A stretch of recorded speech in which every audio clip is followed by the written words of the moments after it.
Shivajinagar police ठाणे August 2023 Mangala talkies या ठिकाणी रात्री एक मर्डर झाला होता। त्या मर्डर झाल्यानंतर शिवाजीनगर पोलीस स्टेशन या ठिकाणी 171/2003 302 भारतीय दंड संहिता कलमाखाली गुन्हा दाखल करण्यात आला। मोकाची कलम लावण्यात आली होती। 20 आरोपी अटक करण्यात आले होते।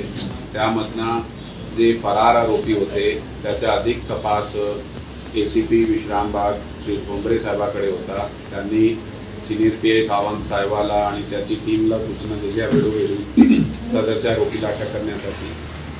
डीबीचे अधिकारी पीएसआय बडे आणि त्याचे सहकारी पुन्हा सचिन जाधव यांना गोपनीय माहिती मिळाल्यानंतर त्यांनी पोलीस स्टेशनचे वरिष्ठ निरीक्षक सावंत साहेब आणि क्राईम पीआय सूर्यवंशी साहेबाबरोबर चर्चा करून एक सापळा रचून हा आरोपीला धरून आणला आणि त्यांना अटक केला। पुढे जाऊन त्याचा अंगझडती घरझडती ज्यावेळी घेतली गेली त्यामधनं त्याच्याकडून 2 पिस्तॉल आणि 4 जिवंत कारतूस जे आहे ते जप्त करण्यात आलेले आहेत।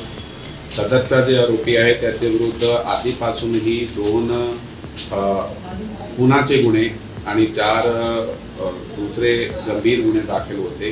हा खूप चांगली कारवाई जे टीमने केलेली आहे त्याचा आम्ही खूप खूप अभिनंदन करतो। Thank you sir. मोस्टली आरोपी धरले जातात पण वेपन त्यांनी कुठून खरेदी केलं हे आजपर्यंत कधीच पोलिसांच्या तपासात पुढे येत नाही सर। याचं काय कारण काय सांगू शकतो? याच्यात एक प्रोमिनंटली अशी आता धारणा आपण पकडू की हे परराज्यातून आणले जातात आणि असा नाहीये की त्याच्या पुढे तपास होत नाहीये।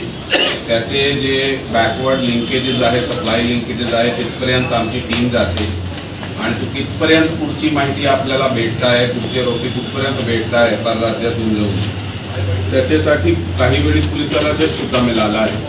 पण यामध्ये आम्ही अधिक तपास करणार आहोत। ज्यावेळी तो जुवेनाईल होता त्यांनी शाळेत असताना पण त्याचा मर्डर केला होता।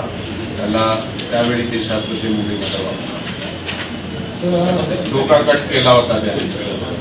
राज्यामध्ये राहायचं आणि मोबाईल घ्यायचा पुढे काय करायचं? तो मोबाईल वापरत नव्हता। तो काही रस्त्यात कोणी भेटला त्यांना विश्वासात घेऊन व्हॉट्सअप कॉल त्याच्याकडून मित्र वगैरेला करायचे होता। अशा प्रकारची माहिती आम्हाला भेटत होती वारंवार। आमची टीम 2-3 वेळा त्याच्या शोधसाठी गेली होती पण आधी यश मिळालं नाही।